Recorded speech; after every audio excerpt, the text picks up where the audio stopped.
JEE Mains organic chemistry. हमारा chapter है hydrocarbons और उसमें हम पार्ट कर रहे हैं एल्कीन्स और उसमें हम केमिकल रिएक्शंस ऑफ एल्कीन्स कर रहे हैं। तो इस वीडियो में हम पढ़ेंगे एडिशन ऑफ वाटर। तो एडिशन ऑफ वाटर में हम लोग बिल्कुल ब्रीफ में जा रहे हैं, ठीक है, बहुत ही मैकेनिज़्म नहीं देख रहे हैं। तो एल्कीन में जब वाटर को ऐड किया जाता है तो यहाँ पर H+ की प्रेजेंस में few drops of concentrated H2SO4 तो अल्कोहल मिलता है, ठीक है, और ये मार्कोवनिकॉव रूल के अनुसार होता है, ठीक है। तो डायरेक्ट NCERT का ही।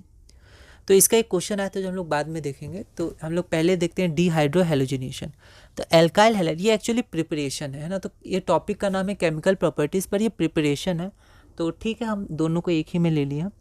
तो एल्काइल हैलाइड आपका हो गया एल्कोहल। एल्काइल हैलाइड जब एल्कोहलिक KOH पोटेशियम हाइड्रोक्साइड, जिसे कॉस्टिक पोटैश भी कहा जाता है, potassium hydroxide dissolve in alcohol, ठीक है।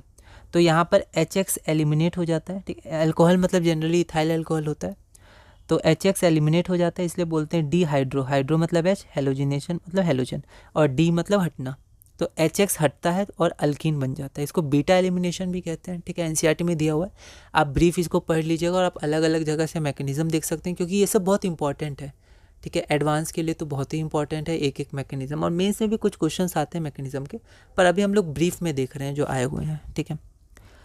तो यहाँ पर रेट ऑफ रिएक्शन क्या होता है, NCERT का ही है। आयोडीन का रिएक्शन सबसे ज़्यादा जल्दी होता है, रेट सबसे अधिक होता है, फिर ब्रोमीन, फिर क्लोरीन। और जहाँ बात हुई अल्काइल ग्रुप की, तो टर्शरी जो होता है वो ग्रेटर होता है सेकेंडरी से और वो ग्रेटर होता है प्राइमरी से। क्वेश्चन देखते हैं, question number 74। The one giving maximum number of isomeric alkenes on dehydrohalogenation reaction excluding rearrangement। तो rearrangement नहीं हमें करना है, ठीक है। मार्कोवनिकॉव रूल है, यहाँ पर आपका इंटरमीडिएट कार्बोकैटायन होगा तो उसमें rearrangement हम लोग को नहीं करना है।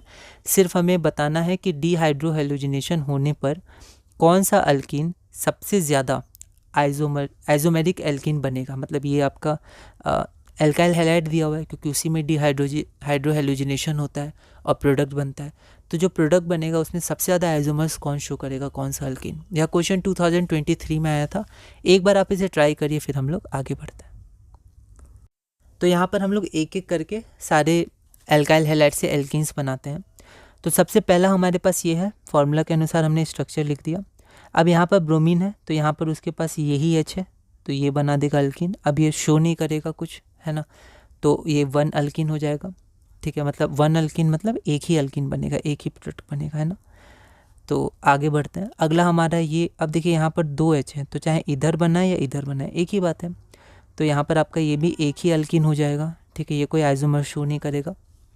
उसके बाद थर्ड है आपका 2 ब्रोमोपेंटीन, नहीं 2 ब्रोमोपेंटीन, ठीक है। तो यहाँ पर 2 ब्रोमो, अब देखिए यहाँ पर 2 ऑप्शन है, एक तो यहाँ हाइड्रोजन HX एलिमिनेट हो जाए HBr, और एक यहाँ से एलिमिनेट हो जाए। तो अगर राइट से एलिमिनेट होगा तो यहाँ कोई आइसोमर बनेगा नहीं, पर इसको एक गिना जाएगा। पर अगर लेफ्ट से एलिमिनेट हुआ ये वाला, तो यहाँ पर आपका सिस और ट्रांस बन सकता है, क्योंकि ये आपका ज्योमेट्रिकल आइसोमेरिज्म शो करेगा। तो यहाँ 2 हो जाएंगे, 2 और 1 3।